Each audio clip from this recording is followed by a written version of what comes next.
usa sa mga meanings sa word philosophy gawa sa gitawag og the study of wisdom or the love of wisdom is also the love for truth, kanig yung kamatuoran. Ang mga philosophers gigamit nila ang ilang intellectual capacity to know the truth aron mahibaw-an ang kamatuoran. Nga ningon si Kristo diri, ang imong pulong kamatuoran. Nya kay siya man ang pulong nga nagpakatao, si Kristo ang kamatuoran. Munang ningon siya, I am the way and the truth. Si Saint Justin, pagkahibaw gid niya sa tinuod nga kamatuoran kabahin sa atong kinabuhi nga everything comes from this being, the being which is Alpha and Omega, way sinugdanan o way katapusan, nga mao si Kristo. Iya dayong gibuhos ang iyang kaugalingong kapasidad sa pagsangyaw ni ining maong kamatuoran. Naglagot ang kalibutan tungod sa iyang gibuhat. Kay matod pa ni Kristo, kining kamatuoran na dili iyas kalibutan. Unya gipadala kuno siya aron pagsangyaw, nasuko ang kalibutan. Kay kini man kung kamatuoran sa Ginoo mga igsoon, lahi dinhis kalibutan. Mo na masuko kining kalibutan. Kamo, wa pa mo masuko. Wa mo masuko sa Ginoo. Wa? Wa mo masukos Ginoo nga maura na inyong naong. O magsige mong kasina sa uban, nindot lagi siya naong, nindot lagi siya ilong, nindot silag panit, puti, amo dinhi lagom. Mao nang sige sa tang paputi sa tong naong kitang mga taga dinhi. Di ba?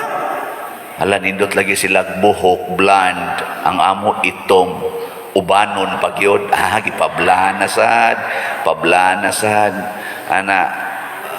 Basig na mao man ay mga ekspresyon sa kasuko kanang usbo nimo ang iyang gibuhat. Nasuko gani kas usa ka tawo, imo ginang sungagon ang iyang gibuhat, di ba? Di nasuko na mo sa Ginoo ha. Lanindot lagi sila kilay baga ako nipis akis kison ko niya akong ilisag badlis. O ana. Di ba? Di na sakto. Mga ekspresyon manas kasuko, tanawan ng inyong anak o basuko ninyo. Sungagon ginang imong gisulti, tanawan ng sakristan og masuko sa pare. Buhaton gina ang gidili sa pare. Tanawa ang pare og nasuko na sa obispo. Tanang gisulti sa obispo, sungagon gina sa pare. Kamo wa pa mo masuko sa Ginoo. Ningon dayong Ginoo, pangural mo sa inyong balay. Ningon, nganong nangural man mo? Bitaw joke lang na. Ningon dayong Ginoo, pangangkon mo ani mga yuta, kana mga yuta angkonan na ninyo, apil na mga karsada aron himuon ninyong parkingan. Ningon dayong Ginoo, wa nya nganong inyo manang gisungag. Adino tingali ka mo dinhi basig na abang. Ningon dayong Ginoo, pag puyo-puyo mo kanang live-in. Ana, wa. Nya ikaw sige kag simba nya, sige sa kang puyo-puyo.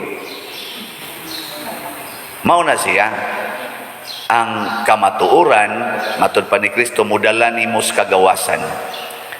Ang tao sad nga nagsunod sa kamatuoran, bisag sungagon pas kalibutan, bisan ganig paantoson pas kalibutan, bisan paganig patyon sa kalibutan, din agyod mahadlok.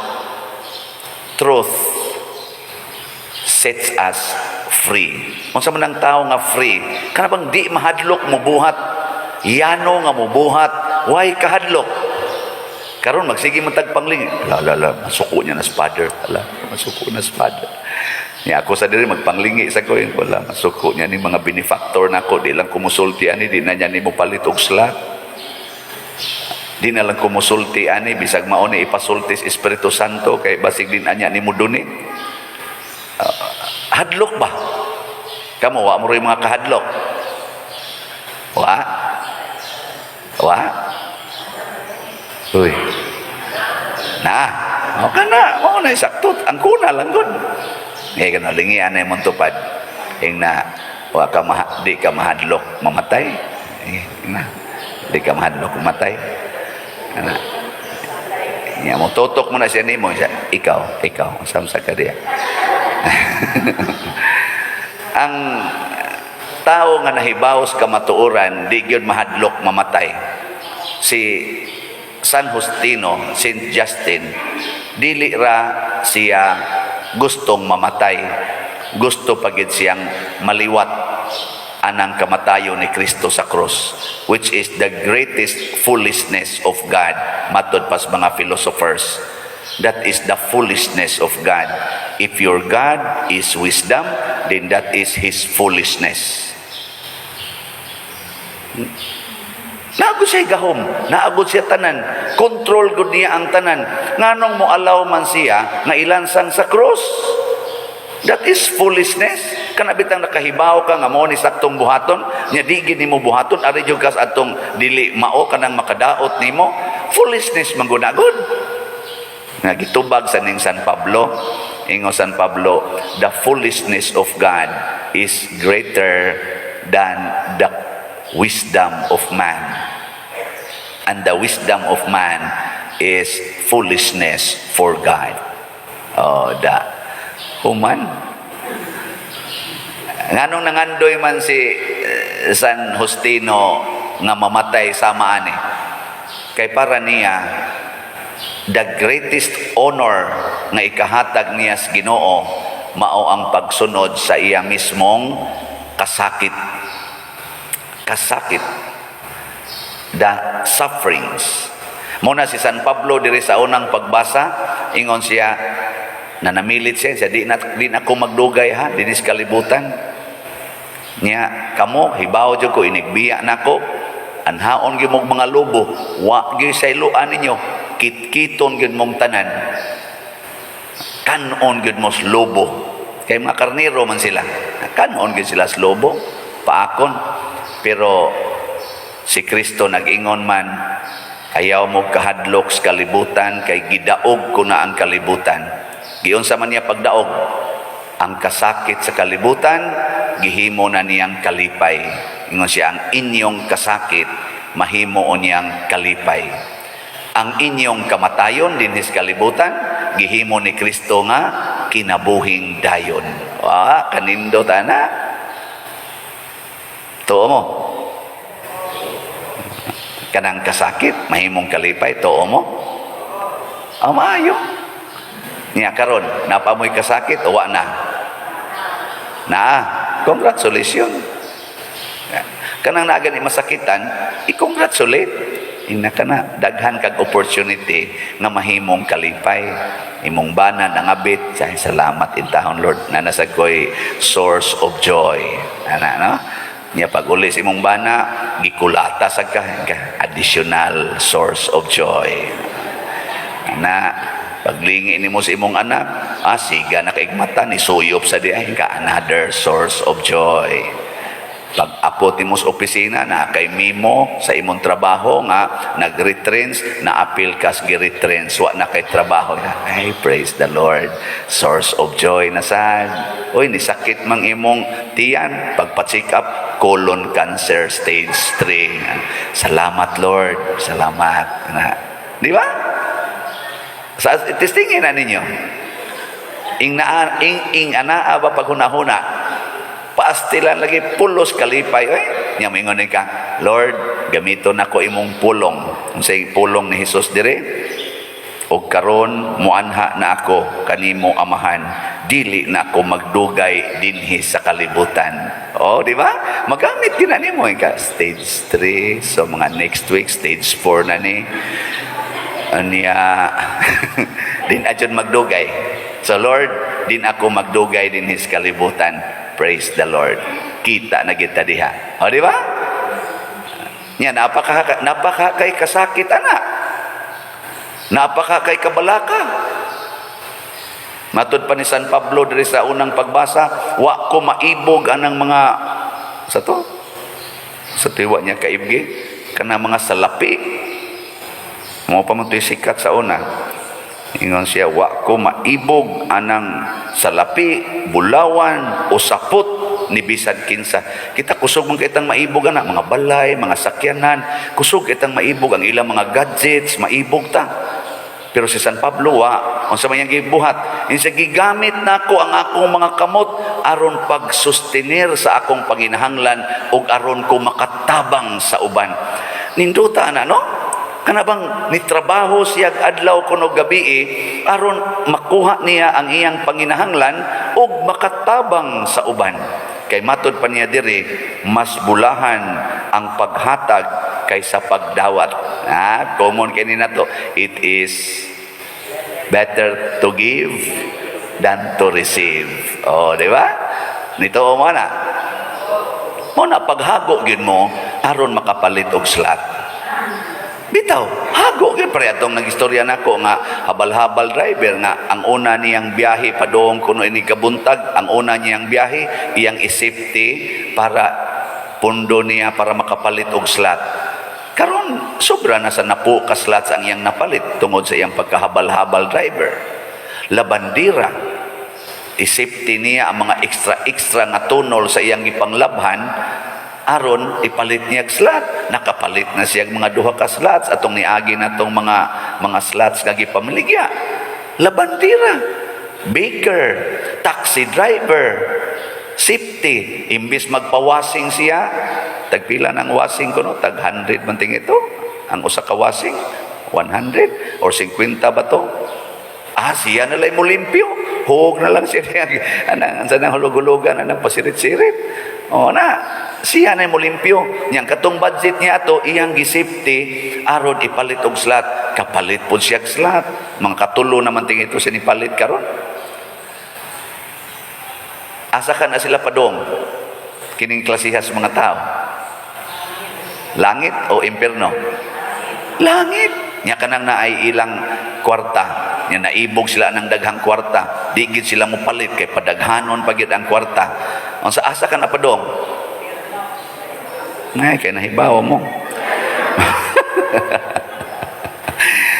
Bita na, ganing pagtrabaho, mao'y gigamit. Ang kamatuoran din is kalibutan, trabaho, ayaw pagtinapulan. Na iniingon ako pa dir, wa man sa ni hire na mo. Ayaw na pagtrabaho nga para swelduhan ka, kadaghang trabaho ono dia. Kanang silingan ninyo, limpyuhin ang ilang tugkaran. Kanang ilang mga niklag up nga mga kanal, kuhaan ang niklag up diha. Kaning ato mga karsada dinhi kaning mga suok-suok mga barangay roads nga daghan na kay nidingyop nga mga sagbot kay wa sad palimpyuhi sa mga kapitan. Anang limpyuhi na panahon lang tas eleksyon mang limpyo, panahon lang tag mangumpanya o nata mang limpyo, limpyuhi ingka wa man ko gi-hire sa kapitan, way konsehal nga masuko nga mang limpyo kasdan. Ikaw niya patay tani, wa matay kaon. Mas maayo nang mamatay ka nga nagtrabaho kaysa mamatay kang ga-standby. Testingi ko no be. Testingi ko no trabaho ang why ni hire nimo. Unya ang imong gibuhat kaayuhan sa katilingban. Tan-aw na tog mamatay bakas gutom. Testingi. Huwag mo ka-testing. Huwag mo kasuway. Panuhay mo. Panuhay mo ba? O huwag mo kasuhay, panuhay mo. Sa ito pasulay. Di jud ka magutman. Kami sa una, dito sa bukid, kargado raman mi. Nabagoy gaswildo na mo aron tukuran og balay katong nalos noong balay sa among silingan. Tungod kay gabok na kayo. Nag-organize mi, mga youth, batas mi kawayan, putol mi kahoy, tabangan na mong tukod iyang balay. Nahimo ang balay, nga way suhol-suhol. Kay nalusno man sa ito pagpangaon na mo pag-adlaw sa minatay, kay gipasaka man sa dito, nasaka nga rin mo dong, ngaon ka na adlaw sa minatay, magluto mo na, kaon ka ito, karaan ka, may kay ubos na sa kayo, kanang, gabo kayo, lusno dayon, uy, kita rin nakalusno, gipakaon ta, batas nga ito, kawayan, tinabangay, nga man lagi may mamatay sa gutom, nga may nagswildo na mo ato. Malipayon pa kayo. Tungod ato, nadasig mi, manglimpyo misdan. Kanang among daan padung sa bukid, mga tuslok ang imong mata ng mga kugon, kanang mga hagunoy.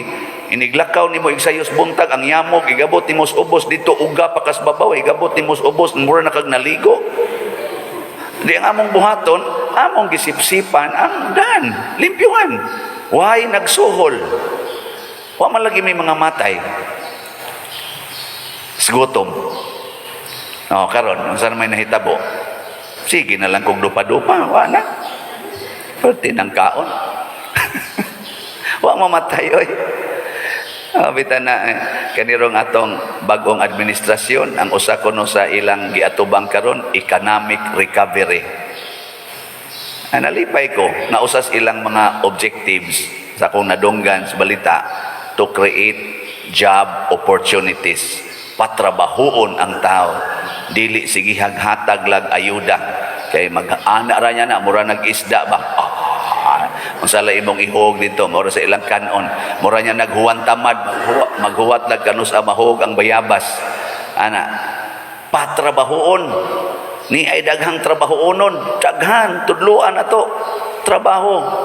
Mga bitan ning ato mga sasing kids din katong ako man to silang gi suspenso. Pagbalik na nako sa boton tanig maayo ha. Amo na may mga parameters niya ang usagis among gi main gyud no work, no food. No 20. Di ba? Ana man ginang 20 kada adlaw nako. No work, no food, no 20. Karon may na kay sila mo kan igabot ini kuha deg silig dayon gadugang las abog ba. Ana trapo-trapo dayon anak diri trapo-trapo pader mana ya papasag lang mangingilad mong dagko sige lang okay ra basta nakita na kong ni trabaho mo na dayoy food na dayoy 20 di ba ana na siya so kamusang mga parishioners nga nagsigig trabaho aron motabang sa simbahan. Congratulations, nahao mo, nalinya mo sa dalan sa Ginoo. Labi na gyud sa namalit na tog slots. Congratulations. Labi na gyud tong naghago pagtigom aron lang kapalit og slot. Ako mong reportan sa atong slot ha. Karon man to akong saad nga update. Sa atong DOPS as of yesterday, gikan atong Sabado, nahalinan ta og 213 slots. Sige, pasaha na. Ang total na nato rong halin sa DOPS sa atong Paras Project 5,981 na ka slots. Napay 48 pakpak de. Napay 48,019 slots atong palitonon. Kani makapalangit pa kay ni Ang atong special slots katong MIP, Mary's Inspiring Purity, para sa pagtapos atong Flores de Mayo, ang atong gibaligya 2,000 slots. Ang atong total halin 2,005 slots. Kapat. Nya equivalent ani is 1,02,652 pesos ang equivalent ato nga slot. Ang atong total sad nga gasto atong Flores de Mayo katong Children's Congress o sa atong mga Santa Cruzan ning abot pod ang total og 830,556 and 40 centavos. So naatay excess nga 172,095 pesos and 60 centavos. Nya asam ni nato ibutang ning excess, ari na lang nis operating expenses nato ibutang kay daghan kayo ta donitanan. Ambot nganong nahimo na ta dinhi murag charitable institution pero nindot man sad kay parokya man ni siya. Di lang ta mohatag og dagko pero sige gitag hatag. Ngayog tambal ang cost 20,000, tagaan na tog 2,000. Di igong makatumar usa ka tambal patay. Ato dayong misahan. Wala, langit na siya. Na usa ra man katambal ang napalit kay di man mapalit ang tanan. Nya nga sa ihurot na tog hatag. Wa nasa tong uban. Nasa uban mabuhi. Pagdawat pa lang sa Kadang tabang, wa na, naayo na. Naamo sa San Vicente Ferrer, 40 man sa nang muayo. Pwede man kanya, na mag-iuban, resita rin tanawon, naayo na. Bitaw. O na, kaning tanangan, nga ni palit aning dopes, kanang tanan nga ni palit og dopes, ato nang gibutang diha, na itong box diha ay kanang dopes donor. Apil sa dumubang mga names diha sa donor, naana sa tiilan sa atong altar sa atong patron, San Vicente, atong hangyo niya, ihatag ang way sukod na panalangin. Ug unsa may mga petisyon sa nagpalit aning slot, ang inyong mga ngan, amo nang gitype o giprint o gibutang diha. Symbolic lang na sa atong unity, union with God through San Vicente Ferrer. Kay once na united tas Ginoo matud pa ni Kristo, hiusaha sila nganha kanimo sama nga kita nagkahiusa, ang tanang grasya mubaha. Ang tanang gikinahanglan mubaha, ug ang pinakadakong grasya kana gyung masayod ta nga dili di ta iya sa kalibutan, muagi ra di ta sa kalibutan, iya ta sa langit. Ug ni atas kalibutan mo trabaho ta dili para sa atong kaugalingon lamang, kay muagi ra man ta ibilin diha sa simbahan. Ang mga projects na to dinhi, kining simbahan, kining tanan nga atong development, simuon to kumbento, kaning pagpamalit na tong mga yuta dinhi para mudako ang atong parkingan ug ang atong activity center sa simbahan, sa parokya. Pulos gyud ni siya kaayuhan sa pagtuo. Ibilin ta ni. Kay way siguro ugma kamong nagdonate, wa na mo. Way siguro kining namaligya, kutob ra ni karong gabi. Wa na ni ugma, pero ibilin tani. Ugmao ni atong puhunan aron makasakatas langit. Si Kristo nagbilin og simbahan. Si San Pablo nagbilin og simbahan. Matod pa niya, atimanan ninyo ang simbahan. O na, atimanon. Kamong ni atiman sa simbahan, congratulations. Kamong ni trabaho og maayo aron makaatiman sa simbahan, makapalit og slot, congratulations. Kamong wa mamalit, sugod na. Okay, nindog ta. Uban sa dakong kadasig, ihalad nato ngadto sa Dios ang atong mga panginahanglan. Uban sa pangaman ni San Justino, moingon kita, Ginoo pamatia kami. Ginoo pamatia kami. Nga ang katauhan sa simbahan, dili mawagtangan sa kadasig sa pagpaminaw sa mga pulong sa Dios ug kanunay abli ug andam sa pagpaambit niini ngadto sa uban. Magampo kita sa Ginoo. Ginoo pamatia kami. Nga ang anaa sa pangagamhanan kanunay mulantaw sa kaayuhan alang sa tanan, ilabi na ang kalinaw sa atong nasud. Magampo kita sa Ginoo. Ginoo pamatia kami.